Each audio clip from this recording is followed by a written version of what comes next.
Metamorphoses by Ovid, Book the 15th, translated by Sir Samuel Garth, John Dryden, et al. The Pythagorean philosophy. A king is sought to guide the growing state, one able to support the public weight, and fill the throne where Romulus had sate. Renown, which oft speaks the public voice, had recommended Numa to their choice, a peaceful, pious prince, who was not content to know the Sabine rites. His study bent to cultivate his mind, to learn the laws of nature, and explore their hidden cause. Urged by this care, his country he forsook, and to Crotona thence his journey took. Arrived, he first enquired the founder's name of this new colony, and whence he came. Then thus a senior of the place replies, well read and curious of antiquities, "'Tis said Alcides hither took his way from Spain, and drove along his conquered prey. Then, leaving in the fields his grazing cows, he sought himself some hospitable house. Good Croton entertained his godlike guest, while he repaired his weary limbs with rest. The hero, thence departing, blessed the place, and here he said in time's revolving race, a rising town shall take his name from thee. Revolving time fulfilled the prophecy. From Micelos, the justest man on earth, Alamon's son at Argos had his birth. Him Hercules armed with his club of oak, overshadowed in a dream, and thus bespoke, "Go, leave thy native soil, and make abode where Osiris rolls down his rapid flood." He said, and sleep forsook him, and the god. Trembling he waked and rose with anxious heart. His country laws forbade him to depart. What should he do? 'Twas death to go away, and the god menaced if he dared to stay. All day he doubted, and when night came on, sleep and the same forewarning dream begun. Once more the god stood threatening o'er his head, with added curses if he disobeyed. Twice warned, he studied flight, but would convey at once his person and his wealth away. Thus, while he lingered, his design was heard, a speedy process formed, and death declared. Witness there needed none of his offence, against him the wretch was evidence. Condemned and destitute of human aid, to him for whom he suffered thus he prayed. "O power, who hast deserved in heaven a throne not given but by thy labours made thy own, pity thy suppliant, and protect his cause, whom thou hast made obnoxious to the laws. A custom was of old, and still remains, which life or death by suffrages ordains. White stones and black within an urn are cast. The first absolve, but fate is in the last. The judges to the common urn bequeath their votes, and drop the sable signs of death. The box receives all black, but poured from thence the stones came candid forth, the hue of innocence. Thus Alcimonides, his safety won, preserved from death by Alcamenus' son. Then to his kinsman god his vows he pays, and cuts with prosperous gales the Ionian Seas. He leaves Tarentum favoured by the wind, and Thurine bays and Turnusses behind, soft Sybaris and all the capes that stand along the shore. He makes in sight of land, still doubling and still coasting, till he found the mouth of Acerus and promised ground, then saw where, on the margin of the flood, the tomb that held the bones of Croton stood. Here, by the god's command, he built and walled the place predicted, and Crotona called. Thus fame from time to time delivers down the sure tradition of the Italian town. Here dwelt the man divine, whom Samos bore, but now self-banished from his native shore, because he hated tyrants, nor could bear the chains which none but servile souls will wear. He, though from heaven remote, to heaven could move, with strength of mind, and tread the abyss above, and penetrate, with his interior light, those upper depths which nature hid from sight, and what he had observed and learnt from thence, loved and familiar language to dispense. The crowd with silent admiration stand, and heard him, as they heard their God's command, while he discoursed of heaven's mysterious laws, the world's original and nature's cause, and what was God, and why the fleecy snows in silence fell, and rattling winds arose, what shook the steadfast earth, and whence begun the dance of planets round the radiant sun, if thunder was the voice of angry Jove, or clouds with nitre pregnant burst above. Of these and things beyond the common reach he spoke, and charmed his audience with his speech. He first the taste of flesh from tables drove, and argued well, if arguments could move. O mortals, from your fellows' blood abstain, nor taint your bodies with a food profane, while corn and pulse by nature are bestowed, and planted orchards bend their willing load, while labored gardens wholesome herbs produce, and teeming vines afford their generous juice, nor tardier fruits of cruder kind are lost, but tamed with fire, or mellowed by the frost, while kind to pails distended udders bring, and bees their honey redolent of spring, while earth not only can your needs supply, but lavish of her store, provides for luxury. A guiltless feast administers with ease, and without blood is prodigal to please. Wild beasts their maws with their slain brethren fill, and yet not all, for some refuse to kill. Sheeps, goats, and oxen, and the nobler steed on browse and corn and flowery meadows feed. Bears, tigers, wolves, the lion's angry brood, whom heaven endued with principles of blood, he wisely sundered from the rest, to yell in forests and in lonely caves to dwell, where stronger beasts oppress the weak by might, and all in prey and purple feasts delight. O impious use, to nature's laws opposed, where bowels are in other bowels closed, where fattened by their fellows' fat they thrive, maintained by murder, and by death they live. 'Tis then for naught that Mother Earth provides the stores of all she shows, and all she hides, if men with fleshly morsels must be fed, and chaw with bloody teeth the breathing bread. What else is this but to devour our guests, and barbarously renew cyclopean feasts? We, by destroying life, our life sustain, and gorge the ungodly maw with meats obscene. Not so the golden age, who fed on fruit, nor durst with bloody meals their mouths pollute. Then birds in airy space might safely move, and timorous hares on heaths securely rove, nor needed fish the guileful hooks to fear, for all was peaceful, and that peace sincere. Whoever was the wretch, and cursed be he, that envied first our food simplicity, the essay of bloody feasts on brutes began, and after forged the sword to murder man. Had he the sharpened steel alone employed on beasts of prey that other beasts destroyed, or man invaded with their fangs and paws, this had been justified by nature's laws and self-defense. But who did feasts begin of flesh, he stretched necessity to sin. To man-killers, man has lawful power, but not the extended license to devour. Ill habits gather by unseen degrees, as brooks make rivers, rivers run to seas. The sow, with her broad snout, for rooting up the entrusted seed, was judged to spoil the crop, and intercept the sweating farmer's hope. The covetous churl of unforgiving kind, the offender to the bloody priest, resigned. Her hunger was no plea, for that she died. The goat came next, in order to be tried. The goat had cropped the tendrils of the vine. In vengeance laity and clergy join. Where one had lost his profit, one his wine.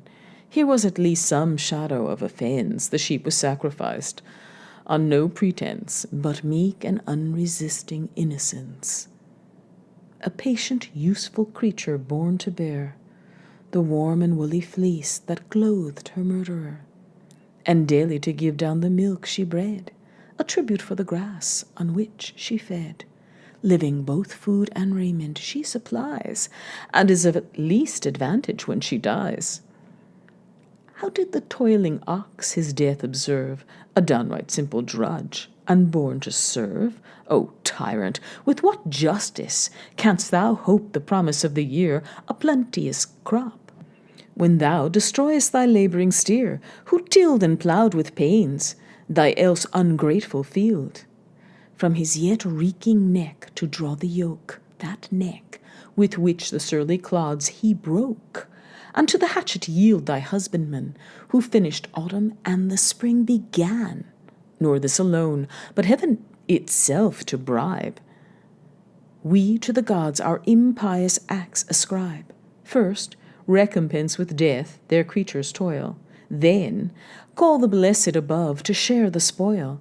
The fairest victim must the powers appease, so fatal 'tis sometimes too much to please. A purple fillet his broad brows adorns, with flowery garlands crowned and gilded horns. He hears the murderous prayer the priest prefers, but understands not 'tis his doom he hears.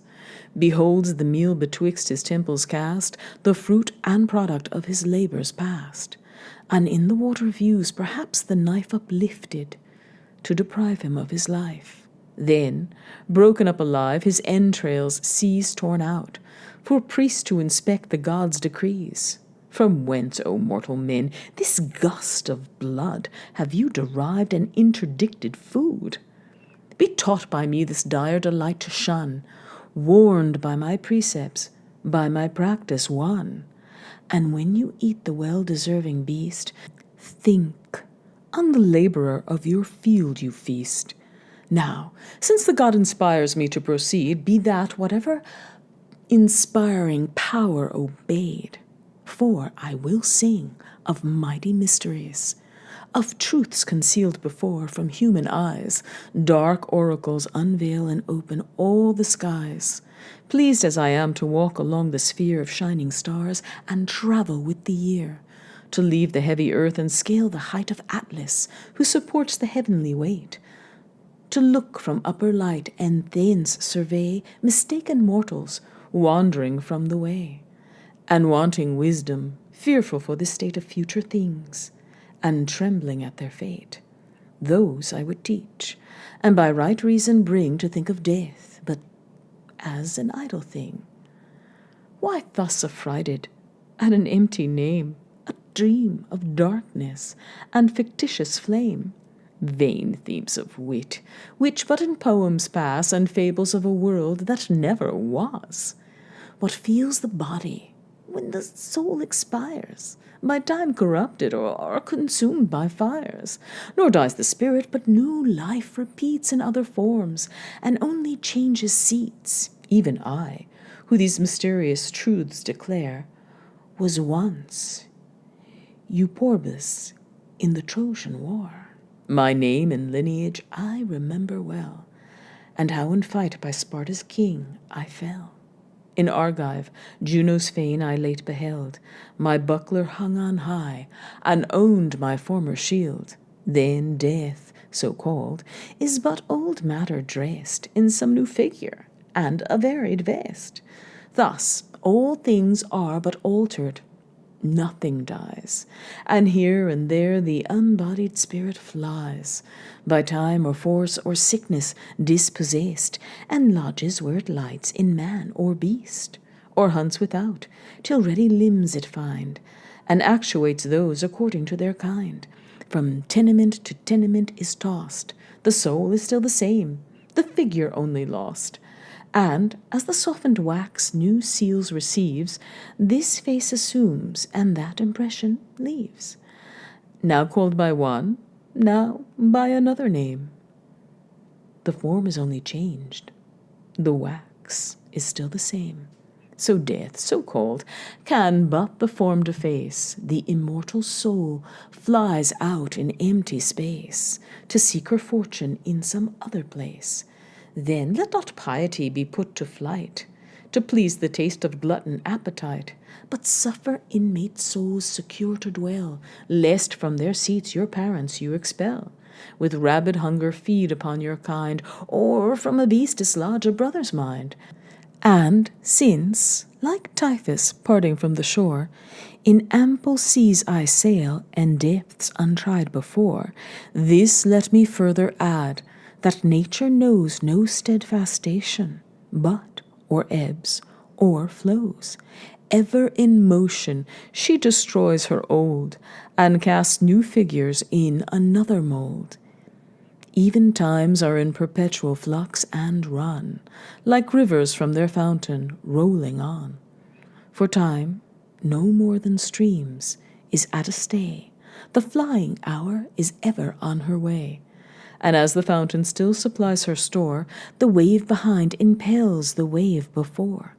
Thus, in successive course the minutes run, and urge their predecessor minutes on, till moving, ever new, for former things are set aside, like abdicated kings, and every moment alters what is done, and innovates some act, till then unknown.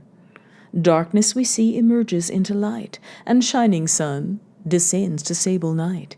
Even heaven itself receives another dye, when wearied animals in slumbers lie, of midnight ease.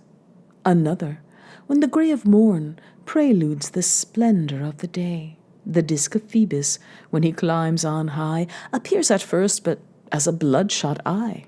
And when his chariot downwards drives to bed, his ball is with the same suffusion red. But, mounted high in his meridian race, all bright he shines, and with a better face, for there pure particles of ether flow, far from the infection of the world below. Nor equal light the unequal morn adorns, or in her waxing, or in her waning horns. For every day she wanes, her face is less, but gathering into globe, she fattens at increase. Perceivest thou not the process of the year, how the 4 seasons in 4 forms appear, resembling human life in every shape they wear? Spring first, like infancy, shoots out her head, with milky juice requiring to be fed. Helpless though fresh, and wanting to be led, the green stem grows in stature and in size, but only feeds with hope the farmer's eyes. Then laughs the childish year with flowerets crowned, and lavishly perfumes the fields around, but no substantial nourishment receives. Infirm the stalks, unsolid are the leaves. Proceeding onward whence the year began, the summer grows adult and ripens into man. This season, as in men, is most replete with kindly moisture and prolific heat. Autumn succeeds a sober, tepid age, not froze with fear nor boiling into rage, more than mature and tending to decay, when our brown locks repine to mix with odious grey. Last, winter creeps along with tardy pace. Sour is his front, and furrowed is his face. His scalp, if not dishonored, quite of hair. The ragged fleece is thin, and thin is worse than bare. Even our own bodies daily change receive. Some part of what was theirs before they leave. Nor are today what yesterday they were, nor the same tomorrow will appear. Time was, when we were sowed, and just began, from some few fruitful drops, the promise of a man. Then nature's hand, fermented as it was, molded to shape the soft coagulated mass. And when the little man was fully formed, the breathless embryo with a spirit warmed. But when the mother's throes begin to come, the creature, pent within the narrow room, breaks his blind prison, pushing to repair his stifled breath and draw the living air. Cast on the margin of the world he lies, a helpless babe, but by instinct he cries. He next essays to walk, but downward pressed on 4 feet, imitates his brother beast. By slow degrees he gathers from the ground his legs, and to the rolling chair is bound. Then walks alone, a horseman now become. He rides a stick, and travels round the room. In time he vaunts among his youthful peers, strong-boned and strung with nerves, in pride of years. He runs with mettle his first merry stage, maintains the next, abated of his rage, but manages his strength and spares his age. Heavy the third, and stiff he sinks apace, and though 'tis downhill all, he creeps along the race. Now, sapless on the verge of death he stands, contemplating his former feet and hands, and, Milo-like, his slackened sinews sees, and withered arms, once fit to cope with Hercules, unable now to shake, much less to tear the trees. So Helen wept, when her too faithful glass reflected on her eyes the ruins of her face, wondering what charms her ravishers could spy, to force her twice, or even but once, to enjoy. Thy teeth devouring time, thine envious age, on things below still exercise your rage. With venomed grinders you corrupt your meat, and then at lingering meals the morsels eat, nor those which elements we call abide, nor to this figure, nor to that are tied. For this eternal world is said of old but 4 prolific principles to hold. 4 different bodies, 2 to heaven ascend, and other 2 down to the centre tend. Fire first, with wings expanded, mounts on high, pure, void of weight, and dwells in upper sky. Then air, because unclogged in empty space, flies after fire and claims the second place. But weighty water, as her nature guides, lies on the lap of earth, and Mother Earth subsides. All things are mixed of these, which all contain, and into these are all resolved again. Earth rarefies to dew, expanded more. The subtle dew in air begins to soar, spread as she flies, and weary of her name, extenuates still, and changes into flame. Thus, having by degrees perfection won, restless they soon untwist the web they spun, and fire begins to lose her radiant hue, mixed with gross air, and air descends to dew, and dew condensing does her form forego, and sinks a heavy lump of earth below. Thus are their figures never at a stand, but changing by nature's innovating hand. All things are altered, nothing is destroyed. The shifted seem for some new show employed. Then, to be born is to begin to be some other thing we were not formerly. And what we call to die is not to appear or be the thing that formerly we were. Those very elements which we partake alive, when dead some other bodies make, translated grow, have sense, or can discourse, but death on deathless substance has no force. That forms are changed, I grant, that nothing can continue in the figure it began. The golden age to silver was debased, to copper that our metal came at last. The face of places and their forms decay, and that is solid earth that once was sea. Seas in their turn retreating from the shore make solid land what ocean was before. And far from strands are shells of fishes found, and rusty anchors fixed on mountain ground. And what were fields before, now washed and worn by falling floods from high to valleys turn, and crumbling still descend to level lands, and lakes and trembling bogs are barren sands, and the parched desert floats in streams unknown, wondering to drink of waters not her own. Here nature living fountains opes, and there seals up the wombs where living fountains were. Or earthquakes stop their ancient course, and bring diverted streams to feed a distant spring. So Lycus, swallowed up, is seen no more, but far from thence knocks out another door.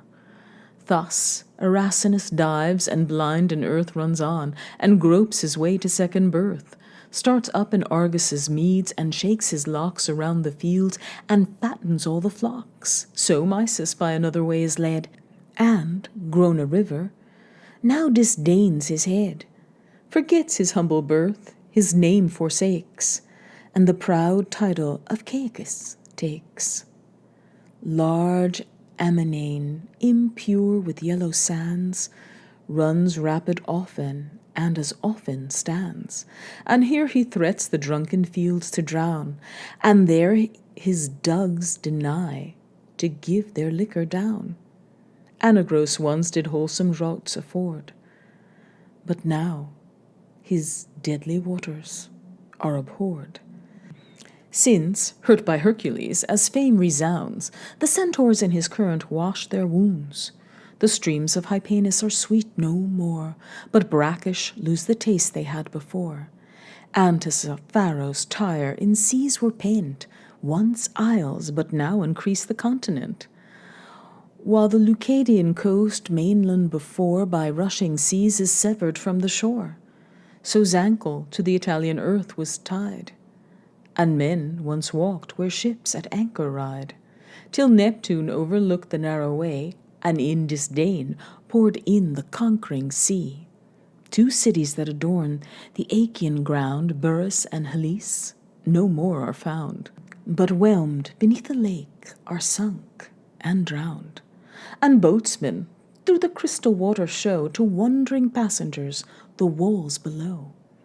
Near Triton stands a hill, exposed in air, to winter winds of leafy shadows bare. This once was level ground, but strange to tell, the included vapours that in caverns dwell, labouring with colic pangs and close confined, in vain sought issue for the rumbling wind.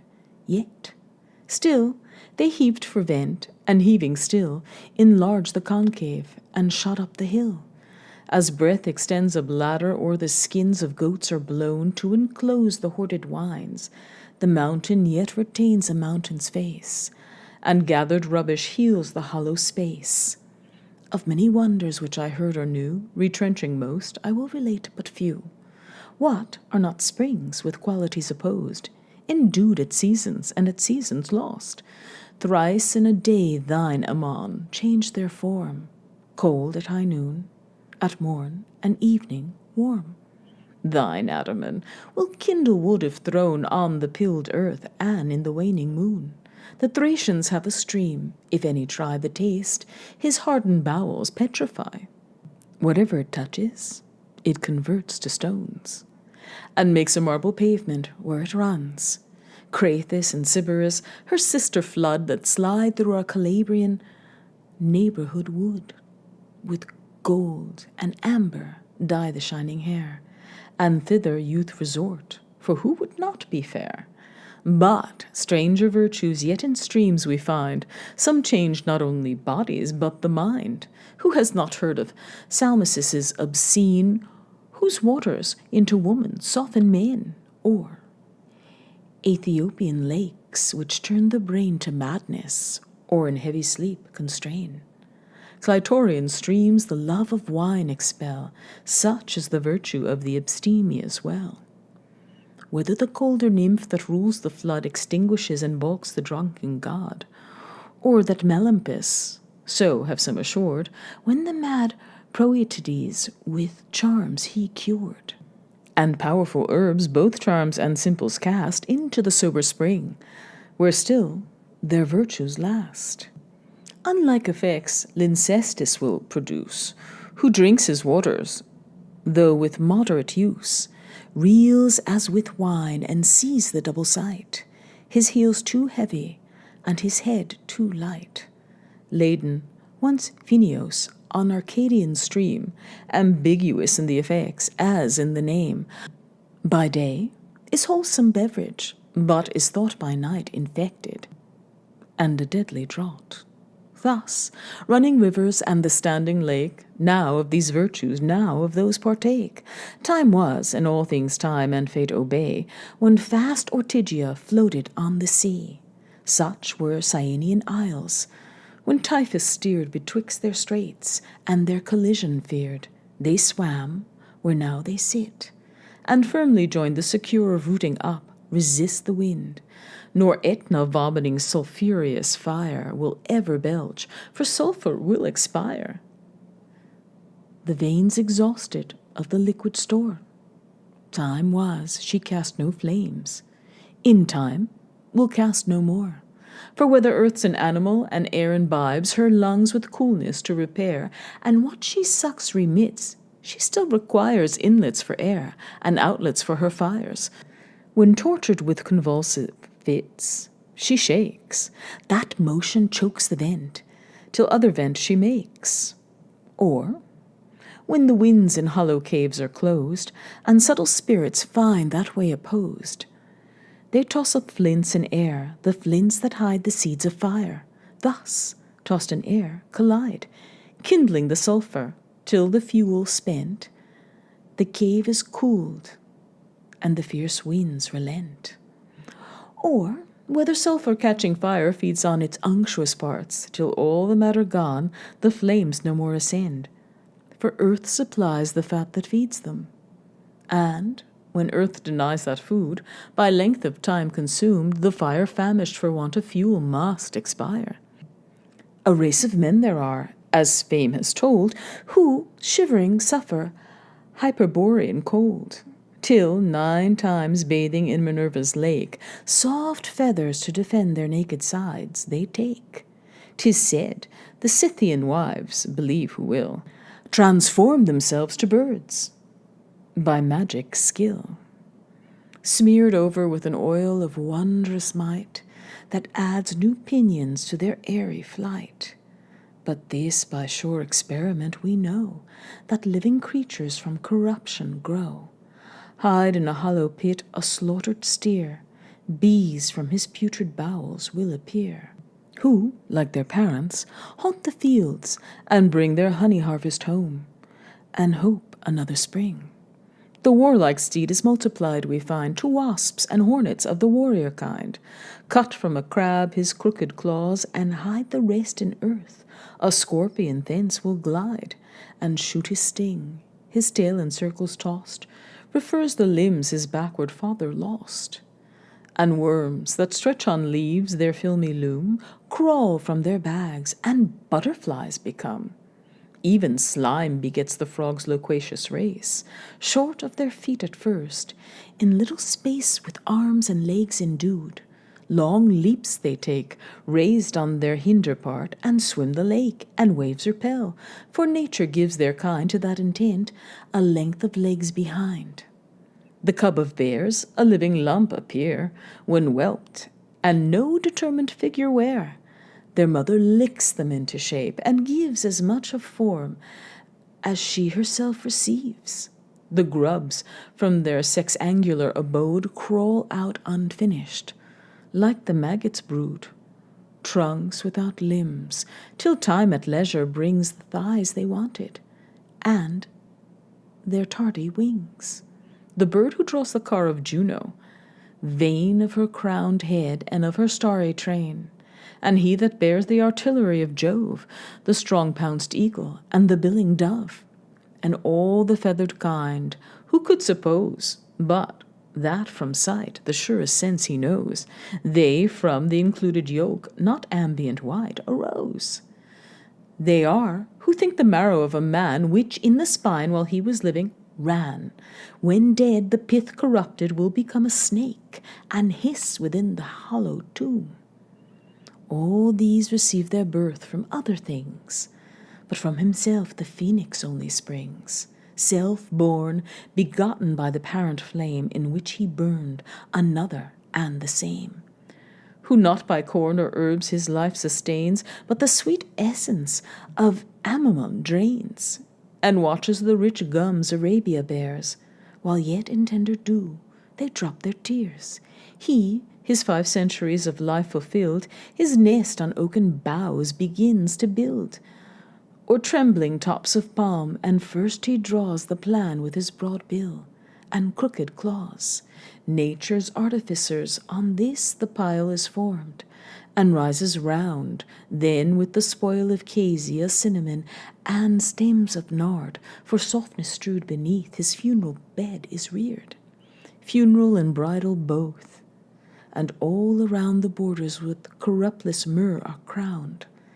On this incumbent, till ethereal flame first catches, then consumes the costly frame, consumes him too, as on the pile he lies. He lived on odors, and in odors dies. An infant phoenix from the former springs, his father's heir, and from his tender wings shakes off his parents' dust. His method he pursues, and the same lease of life on the same term renews. When grown to manhood he begins his reign, and with stiff pinions can his flight sustain. He lightens of its load the tree that bore his father's royal sepulchre before, and his own cradle. This, with pious care, placed on his back, he cuts the buxom air, seeks the sun's city and his sacred church, and decently lays down his burden in the porch.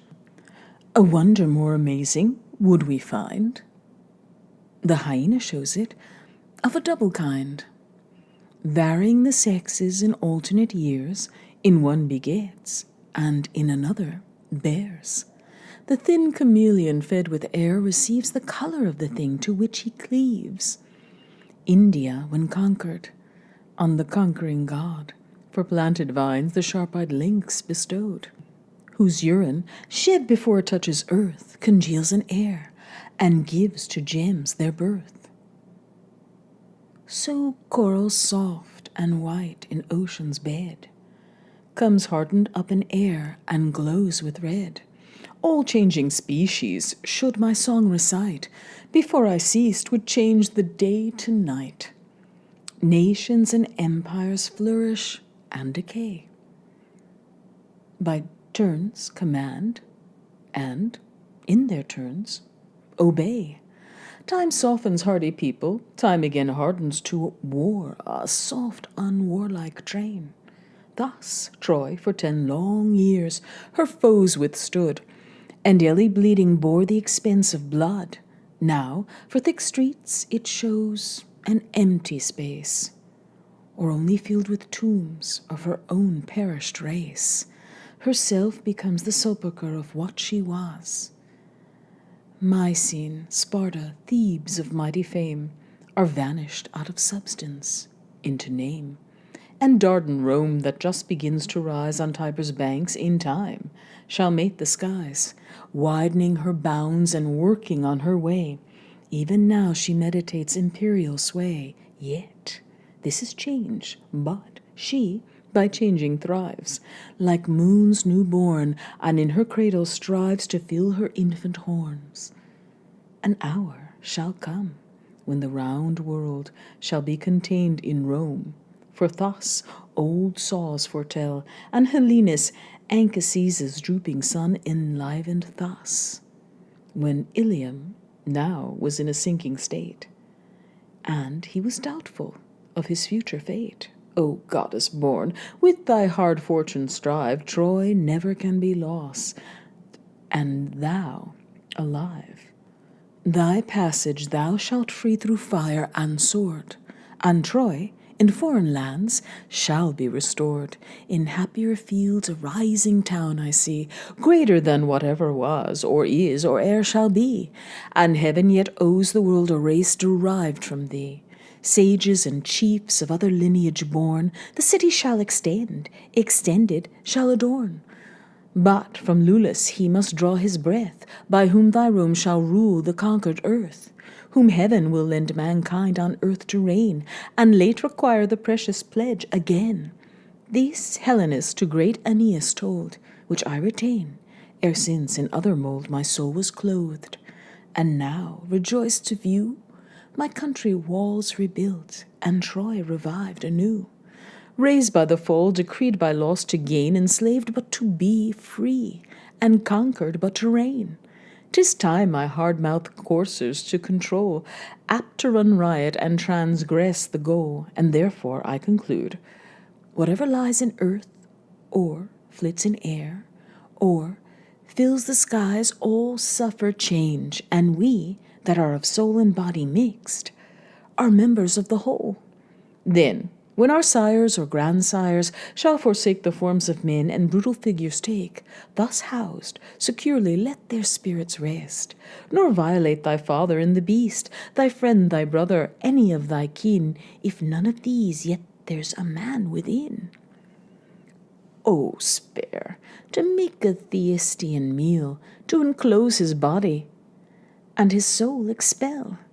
Ill customs by degrees to habits rise. Ill habits soon become exalted vice. What more advance can mortals make in sin, so near perfection, who with blood begin? Deaf to the calf that lies beneath the knife, looks up, and from her butcher begs her life. Deaf to the harmless kid that ere he dies all methods to procure thy mercy tries, and imitates in vain thy children's cries. Where will he stop, who feeds with household bread, then eats the poultry which before he fed? Let plough thy steers, that when they lose their breath, to nature, not to thee, they may impute their death. Let goats for food their loaded udders lend, and sheep from winter cold thy sides defend. But neither springes, nets, nor snares employ, and be no more ingenious to destroy. Free as an air, let birds on earth remain, nor let insidious glue their wings constrain, nor opening hounds the trembling stag affright, nor purple feathers intercept his flight, nor hooks concealed in baits for fish prepare, nor lines to heave them twinkling up in air. Take not away the life you cannot give, for all things have an equal right to live. Kill noxious creatures where 'tis sin to save. This only just prerogative we have, but nourish life with vegetable food, and shun the sacrilegious taste of blood. These precepts by the Samian sage were taught, which godlike Numa to the Sabines brought, and thence transferred to Rome by gift his own, a willing people and an offered throne. O happy monarch, sent by heaven to bless a salvage nation with soft arts of peace to teach religion, rapine to restrain, give laws to lust, and sacrifice ordain. Himself a saint, a goddess was his bride, and all the muses o'er his acts preside. The story of Hippolytus. Advanced in years he died. One common date his reign concluded, and his mortal state. Their tears plebeians and patricians shed, and pious matrons wept their monarch dead. His mournful wife, her sorrows to bewail, withdrew from Rome and sought the Aretian vale. Hid in thick woods, she made incessant moans, disturbing Cynthia's sacred rites with groans. How oft the nymphs who ruled the wood and lake reproved her tears and words of comfort spice. How oft in vain the son of Theseus said, thy stormy sorrows be with patience laid. Nor are thy fortunes to be wept alone. Weigh others' woes, and learn to bear thine own. Be mine an instance to assuage thy grief. Would mine were none, yet mine may bring relief. You've heard perhaps in conversations told what once befell Hippolytus of old, to death by Theseus' easy faith betrayed, and caught in snares his wicked stepdame laid. The wondrous tale your credit scarce may claim, yet, strange to say, in me hold the same. Whom lustral Phaedra oft had pressed in vain, with impious joys my father's bed to stain, till seized with fear or by revenge inspired, she charged on me the crimes herself desired. Expelled by Theseus from his home I fled, with heaps of curses on my guiltless head. Forlorn, I sought pity in Trojan's land, and drove my chariot over Corinthus' strand, when, from the surface of the main level, a billow rising heaved above the plain, rolling and gathering till so high it swelled a mountain's height, the enormous mass excelled. Then bellowing, burst, when from the summit cleaved a horned bull his ample chest upheaved. His mouth and nostrils storms of briny rain, expiring blew. Dread horror seized my train. I stood unmoved. My father's cruel doom claimed all my soul, nor fear could find a room. Amazed, while my trembling coursers stood with pricked-up ears, contemplating the flood. Then, starting sudden from the dreadful view, at once like lightning from the seas they flew, and o'er the craggy rocks the rattling chariot drew. In vain to stop the hot-mouthed steeds I tried, and Bending backward, all my strength applied. The frothy foam in driving flakes disdains the bits and bridles, and bedews the reins. But though as yet untamed they run, at length their heady rage had tired beneath my strength, when in the spokes a stump entangling tore the shattered wheel, and from its axle bore. The shock, impetuous, tossed me from the seat, caught in the reins beneath my horse's feet. My reeking guts dragged out alive around the jagged strump. My trembling nerves were wound, then stretched the well-knit limbs in pieces haled. Part stuck behind, and part the chariot trailed, till, midst my cracking joints and breaking bones, I breathed the way my wearied soul in groans. No part distinguished from the rest was found, but all my parts an universal wound. Now say, self-tortured nymph, can you compare our griefs as equal, or in justice dare? I saw besides the darksome realms of woe, and bathed my wounds in smoking streams below. There I had stayed, nor second life enjoyed.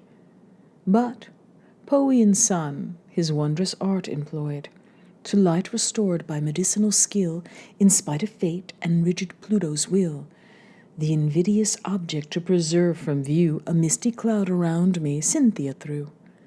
And lest my sight should stir my foes to rage, she stamped my visage with the marks of age. My former hue was changed, and for it shone a set of features, and a face unknown.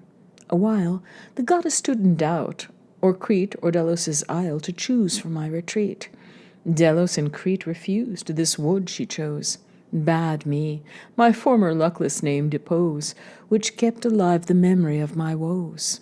Then said, immortal life be thine, and thou, Hippolytus once called, be Virbius now. Here then a god, but of the inferior race. I serve my goddess, and attend her chase. Egeria transformed to a fountain. But others' woes were useless to appease Egeria's grief, or set her mind at ease. Beneath the hill all comfortless she laid, the dropping tears her eyes incessant shed, till pitying Phoebe eased her pious woe, thawed to a spring whose streams for ever flow. The nymphs and Virbius like amazed filled, as seized the swains who Tyrrhene furrows tilled. When, heaving up, a clod was seen to roll, untouched, self-moved, and big with human soul. The spreading mass in former shape deposed, began to shoot, and arms and legs disclosed, till formed a perfect man. The living mould oped its new mouth, and future truths foretold. Antages, named by natives of this place, taught arts prophetic to the Tuscan race. Or, as once by Romulus was shown, who saw his lance with sprouting leaves o'ergrown. When fixed in earth the point began to shoot, and growing downward turned a fibrous root, while spread aloft the branching arms displayed o'er wondering crowds an unexpected shade. The story of Sippus. Or, as when Sippus in the current viewed the shooting horns that on his forehead stood, his temples first he feels, and with surprise his touch confirms the assurance of his eyes. Straight to the skies his horned front he rears, to the gods directs these pious prayers. If this portent be prosperous, O decree to Rome the event, if otherwise to me. An altar then of turf he hastes to raise, rich gums and fragrant exhalations blaze. The panting entrails crackle as they fry, and boding fumes pronounce a mystery. Soon as the augur saw the holy fire, and victims with presaging signs expire, to Sippus then he turns his eyes with speed, and views the horny honours of his head. Then cried, Hail, conqueror! They call obey, those omens I hold presage thy sway.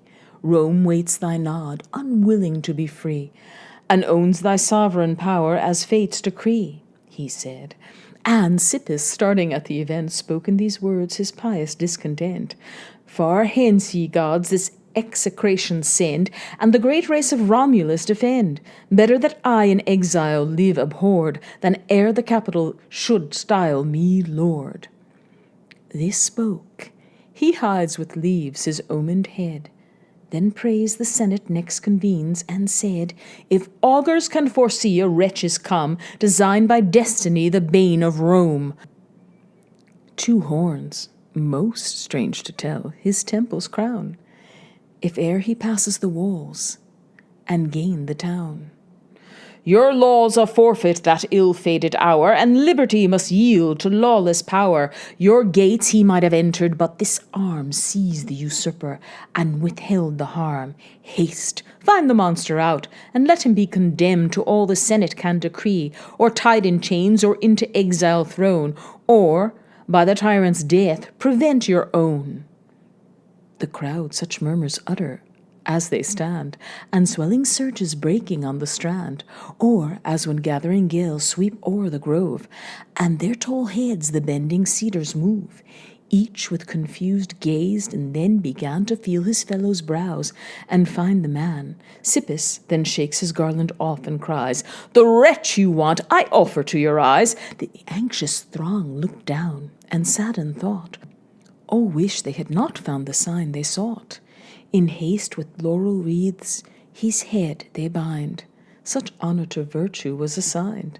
Then thus the Senate, Hear, O Sippus, hear. So God is thy tutelary care, that since in Rome thyself forbids thy stay, for thy abode those acres we convey. The ploughshare can surround the labour of a day. In deathless records thou shalt stand enrolled, and Rome's rich posts shall shine with horns of gold. The occasion of Aesculapius being brought to Rome. Melodious maids of Pindus, who inspire the flowing strains and tune the vocal lyre, tradition's secrets are unlocked to you. Old tales revive and ages past renew. You, who can hidden causes best expound, say whence the isle which Tiber flows round. Its altars with a heavenly stranger graced, and in our shrines the god of physic placed. A wasting plague infected Latium skies. Pale, bloodless looks were seen with ghastly eyes. The dire diseases marks each visage wore, and the pure blood was changed to putrid gore. In vain were human remedies applied. In vain the power of healing herbs was tried. Wearied with death, they seek celestial aid, and visit Phoebus in his Delphic shade. In the world's centre sacred Delpho stands, and gives its oracles to distant lands. Here they implore the god with fervent vows, his salutary power to impose, and end a great afflicted city's woes. The holy temple sudden tremors proved, the laurel grove and all its quivers moved. In hollow sounds the priestess thus began, and through each bosom thrilling horrors ran. The assistance, Roman, which you here implore, seek from another and a nearer shore. Relief must be implored and succour won, not from Apollo, but Apollo's son. My son, to Latium born, shall bring redress. Go with good omens, and expect success. When these clear oracles the Senate knew, the sacred tripod's counsels they pursue. Depute a pious and a chosen band, who sail to Epidaurus' neighbouring land. Before the Grecian elders, when they stood, they pray him to bestow the healing god. Ordained was he to save Ausonia's state, so promised Delphi, and unerring fate. Opinions various, their debates enlarge. Some plead to yield to Rome the sacred charge. Others, tenacious of their country's wealth, refuse to grant the power who guards its health. While dubious they remained, the wasting light withdrew before the growing shades of night. Now, Roman, closed in sleep were mortal eyes, when health's auspicious God appears to thee, and thy dreams in his form celestial see. In his left hand a rural staff preferred, his right is seen to stroke his decent beard. Dismiss, said he, with mildness all divine, dismiss your fears, I come, and leave my shrine. This serpent view, that with ambitious play my staff encircles, mark him every way, his form, though larger, nobler, I'll assume, and changed as God should be, bring aid to Rome. Here fled the vision, and the vision's flight was followed by the cheerful dawn of light. Now is the morn with blushing streaks o'erspread, and all the starry fires of heaven were fled. The chiefs, perplexed and filled with doubtful care, to their protector's sumptuous roofs repair. By genuine signs implore him to express what seats he deigns to choose, what land to bless. Scarce their ascending prayers had reached the sky, lo, the serpentine god erected high, forerunning hissings his approach confessed. Bright shone his golden scales, and waved his lofty crest. The trembling altar his appearance spoke, the marble floor and glittering ceiling shook. The doors were rocked, the statues seemed to nod, and all the fabric owned the present god. His radiant chest he taught aloft to rise, and round the temple cast his flaming eyes. Struck was the astonished crowd. The holy priest his temples with white bands of ribbon dressed, with reverent awe the power divine confessed. The God, he cries, all tongues be still, each conscious breast devoutest ardor fill. O beauteous, O divine, assist our cares, and be propitious to thy votaries' prayers. All with consenting hearts and pious fear the words repeat, the deity revere. The Romans, in their holy worship joined with silent awe and purity of mind, gracious to them his crest is seen to nod, and as an earnest of his care the god, thrice hissing, vibrates thrice his forked tongue. And now the smooth descent he glides along. Still on the ancient seats he bends his eyes, in which his statue breathes, his altars rise. His long-loved shrine with kind concern he leaves, and to forsake the accustomed mansion grieves. At length his sweeping bulk and state is borne through the thronged streets which scattered flowers adorn. Through many a fold he winds his mazy course, and gains the port and moles which break the ocean's force. 'Twas here he made a stand, and having viewed the pious train, who his last steps pursued, seemed to dismiss their zeal with gracious eyes, while gleams of pleasure in his aspect rise. And now the Latian vessel he ascends. Beneath the weighty god the vessel bends. The Latins on the strand great Jove appease, their cables loose, and plough the yielding seas.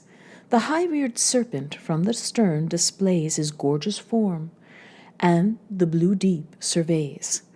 The ship is wafted on with gentle gales, and o'er the calm Ionian smoothly sails. On the sixth morn the Italian coast they gain, and touch Lacinia, graced with Juno's fane. Now fair Calabria to the sight is lost, and all the cities on her fruitful coast. They pass at length the rough Sicilian shore, the Brudian soil rich with metallic ore, the famous isles where Aeolus was king, and Paestum blooming with eternal spring. Minerva's cape they leave, and Capri's isle, Campania, on whose hills the vineyards smile, the city which Alcides' spoils adorn, Naples for soft delight and pleasure born. Fair Stabiae with Cumaean Sibyl seats, and Baia's tepid baths and green retreats. Linternum next they reach, where balmy gums distill from mastic trees and spread perfumes. Cata, from the nurse so named, for whom with pious care Aeneas raised a tomb. Volturn, whose whirlpools suck the numerous sands, and Trachis, and Minturnia's marshy lands, and Formia's coast is left, and Circe's plain, which yet remembers her enchanting reign. To Antium last his course the pilot guides, here while the anchored vessel safely rides, for now the ruffled deep portends a storm. The spiry god unfolds his spheric form, through large indentings draws his lubric train, and seeks the refuge of Apollo's fane. The fane is situate on the yellow shore, where the sea smiled and the winds raged no more. He leaves his father's hospitable lands and furrows with his rattling scales the sands along the coast. At length the ship regains and sails to Tiber and Lavinian's plains. Here mingling crowds to meet their patron came, even the chaste guardians of the vestal flame. From every part tumultuous they repair, and joyful acclamations rend the air. Along the flowery banks on either side, where the tall ship floats on the swelling tide, disposed in decent order, altars rise, and crackling incense as it mount the skies. The air with sweets refreshes, while the knife, warm with the victim's blood, lets out the streaming life. The world's great mistress, Rome, receives him now. On the mast's top reclined he waves his brow, and from that height surveys the great abodes and mansions worthy of residing gods. The land, a narrow neck, itself extends, round which his course the stream divided bends. The stream's two arms on either side are seen, stretched out in equal length, the land between. The isle, so called from hence, derives its name. 'Twas here the salutary serpent came.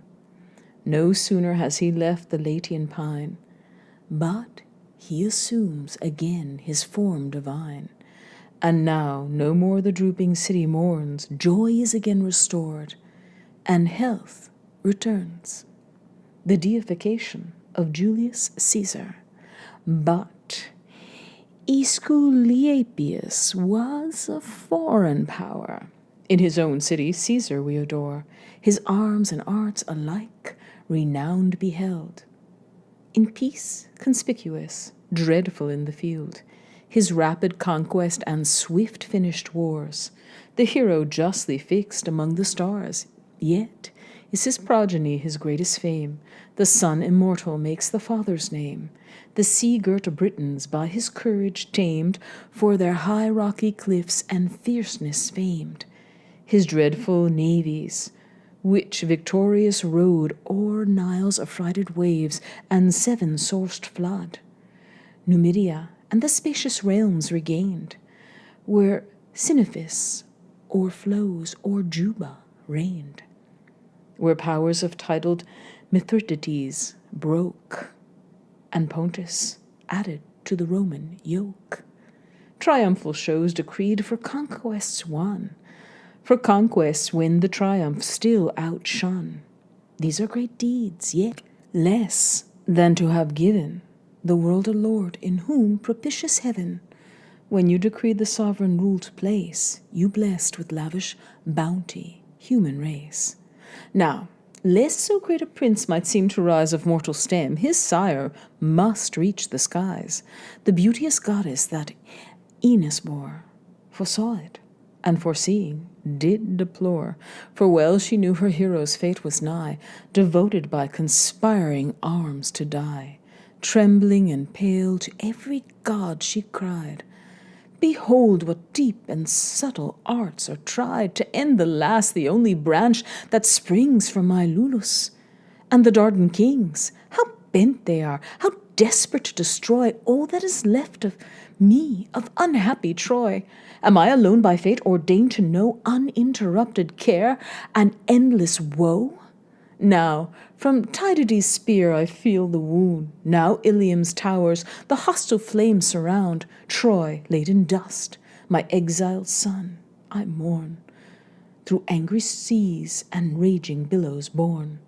O'er the wide deep his wandering course he bends, now to the sullen shades of Styx descends, with Turnus driven at last fierce wars to wage, or rather with unpitying Juno's rage. But why record I now my ancient woes? Sense of this past ills in present fears I lose. On me their points the impious daggers throw. Forbid it, gods! Repel the direful blow! If by cursed weapons Numa's priest expires, no longer shall ye burn, ye vestal fires. While such complainings Cypria's grief disclose, in each celestial breast compassion rose. Not gods can alter fate's resistless will, yet they foretold by signs the approaching ill. Dreadful were heard among the clouds alarms of echoing trumpets and of clashing arms. The sun's pale image gave so faint a light that the sad earth was almost veiled in night. The ether's face with fiery meteors glowed, with storms of hail were mingled drops of blood. A dusky hue the morning star o'erspread, and the moon's orb was stained with spots of red. In every place portentous shrieks were heard, the fatal warnings of the infernal bird.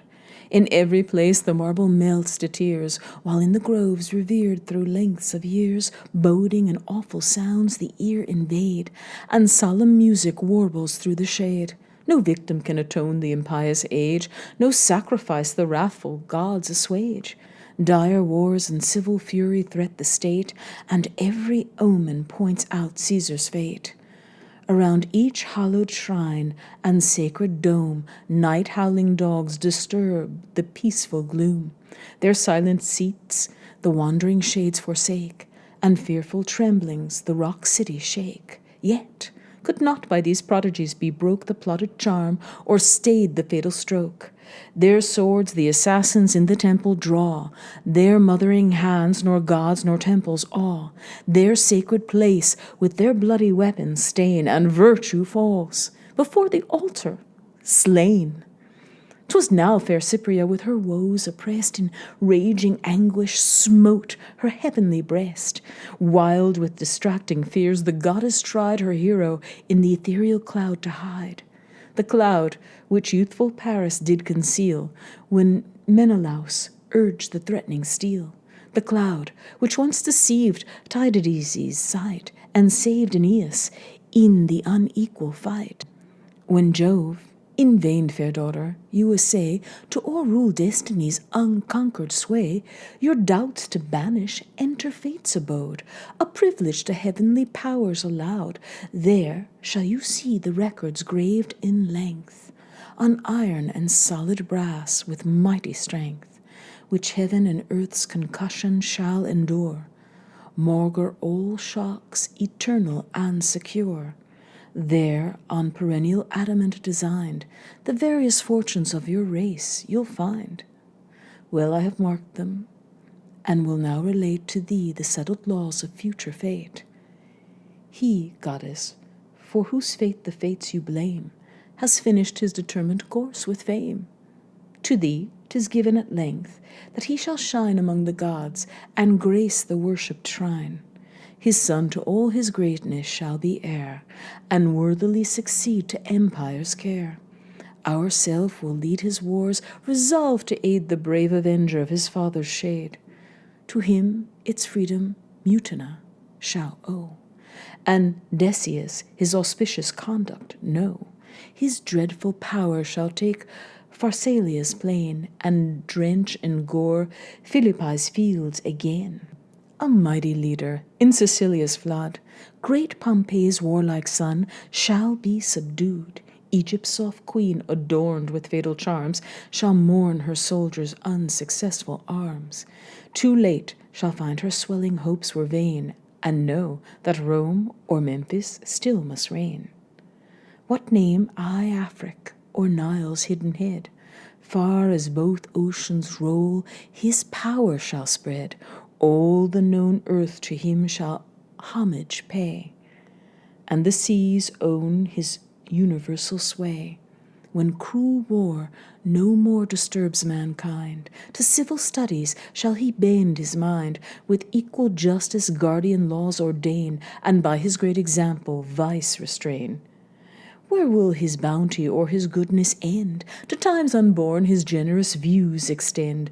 The virtues of his heir our praise engage, and promise blessings to the coming age. Late shall he in kindred orbs be placed, with Pylian years and crowded honours graced. Meantime your hero's fleeting spirit bear, fresh from his wounds, and change it to a star. So shall great Julius rights divine assume, and from the skies eternal smile on Rome. This spoke, the goddess to the Senate flew, where, her fair form concealed from mortal view, her Caesar's heavenly part she made her care, nor left the recent soul to waste to air, but bore it upwards to its native skies. Glowing with new-born fires, she saw it rise. Forth springing from her bosom, up it flew, and kindling as it soared, a comet grew. Above the lunar sphere it took its flight, and shot behind it a long trail of light. The reign of Augustus, in which Ovid flourished. Thus raised, his glorious offspring Julius viewed, beneficently great and scattering good. Deeds that his own surpassed with joy beheld, and his large heart dilates to be excelled. What though this prince refuses to receive the preference which his juster subjects give? Fame uncontrolled that no restraint obeys, the homage shunned by modest virtue pays, and proves disloyal only in his praise. Though great his sire, him greater we proclaim. So Atreus yields to Agamemnon's fame. Achilles so superior honours won, and Peleus must submit to Peleus' son. Examples yet more noble to disclose, so Saturn was eclipsed when Jove to empire rose. Jove rules the heavens, the earth Augustus sways. Each claims a monarch's and a father's praise. Celestials who for Rome your cares employ, ye gods who guarded the remains of Troy, ye native gods, here born and fixed by fate. Quirinus, founder of the Roman state. O parent Mars, from whom Quirinus sprung, chaste Vesta, Caesar's household gods among, most sacred held, domestic Phoebus thou, to whom with Vesta chaste alike we bow, great guardian of the high Tarpeian rock, and all ye powers whom poets may invoke. O grant that day may claim our sorrows late, when loved Augustus shall submit to fate. Visit those seats where gods and heroes dwell, and leave in tears the world he ruled so well. The poet concludes, the work is finished, which nor dreads the rage of tempest, fire, or war, or wasting age. Come, soon or late, death's undetermined day, this mortal being only can decay. My nobler part, my fame, shall reach the skies, and to late times with blooming honours rise. Whatever the unbounded Roman power obeys, all climes and nations shall record my praise. If 'tis allowed to poets to divine, one half of round eternity is mine. Finis.